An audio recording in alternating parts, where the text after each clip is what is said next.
पूरे देश में सियासी घमासान मचा हुआ है और चुनावी माहौल भी छाया हुआ है। देश में चुनाव होना यानी एक बड़ी खबर होना होता है। इसीलिए आज हम चुनावी बातें और सियासी घमासान से जुड़ी बातें आपसे करेंगे। नमस्कार राष्ट्र में आपका स्वागत है। मेरा नाम निशांत झा है। सबसे पहले हम बात करेंगे बंगाल के भवानीपुर के सीट पे हो रहे चुनाव के बारे में। आज पूरे देश की नजरें इस चुनाव पे टिकी हुई हैं और ये सीट बहुत महत्वपूर्ण रोल अदा करती है। अब आप सोच रहे होंगे कि ऐसा इस सीट में क्या महत्वपूर्ण है, तो हम आपको बता दें कि 2021 में जो बंगाल चुनाव हुए थे उसमें टीएमसी तृणमूल कांग्रेस और बीजेपी के बीच में एक भारी द्वंद्व छिड़ा हुआ था, जिसमें टीएमसी ने एक भारी जीत हासिल की और बीजेपी को हार का सामना करना पड़ा था। पर टीएमसी की जो सीएम उम्मीदवार हैं ममता बनर्जी, जो पहले भी सीएम रह चुकी हैं, वो अपने ही सीट नंदीग्राम से हार गई थी। बंगाल में विधान परिषद नहीं है, इसीलिए वो डायरेक्ट सीएम नहीं बन सकती थी। इसीलिए उन्हें 6 महीने की अवधि दी गई थी, जिसमें उनको बंगाल की किसी भी सीट से जीतना होगा और तभी वो सीएम बनी रह सकती हैं। इसीलिए ममता बनर्जी बंगाल के भवानीपुर की सीट से चुनाव लड़ रही हैं। इसीलिए पूरे देश की नज़र आज इसी पे है और देखना ये होगा कि ये चुनाव के नतीजे क्या आते हैं। अब हम दूसरी खबर की ओर रुख करेंगे, तो ये खबर है बीजेपी के गढ़ गुजरात की। जी हाँ, गुजरात के गांधीनगर में 3 अक्टूबर को महानगर पालिका के चुनाव है और पूरे देश की नज़र इस चुनाव पे भी टिकी हुई है।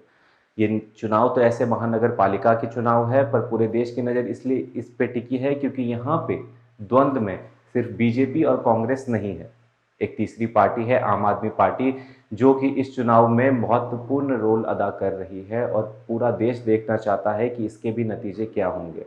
हम आपको बता दें कि सूरत में जो चुनाव हुए थे, उस महानगर पालिका के चुनाव में आम आदमी पार्टी ने 27 सीटें हासिल की थी, जो कि कांग्रेस से ज़्यादा थी। इसीलिए आम आदमी पार्टी विपक्ष में आ गई थी, जिसकी उम्मीद शायद लोगों ने नहीं की थी। इसीलिए बीजेपी के दिग्गज नेताओं का भी इस चुनाव पे काफ़ी खासा ध्यान है। मनीष सिसोदिया, जो कि एक दिग्गज नेता हैं आम आदमी पार्टी के, उन्होंने भी यहाँ पे रोड शो किया है। कई लोगों का कहना तो ये भी है कि जो 2022 में विधानसभा चुनाव होने वाले हैं गुजरात में, उसका ये एक सेमीफाइनल मैच हो सकता है। इसीलिए सेमीफाइनल मैच को देखने के लिए लोग तत्पर हैं। तीसरी खबर पे हम आते हैं। ये एक सियासी घमासान की खबर है। जी हाँ, आप लोग सुनते ही आ रहे होंगे कि पंजाब के कांग्रेस पार्टी में सियासी घमासान मचा हुआ है। नवजोत सिंह सिद्धू, जो कि कांग्रेस के अध्यक्ष के रूप में चुने गए, और उसके बाद ही कैप्टन अमरिंदर सिंह, जो कि सीएम थे, उन्होंने अपना इस्तीफा दे दिया।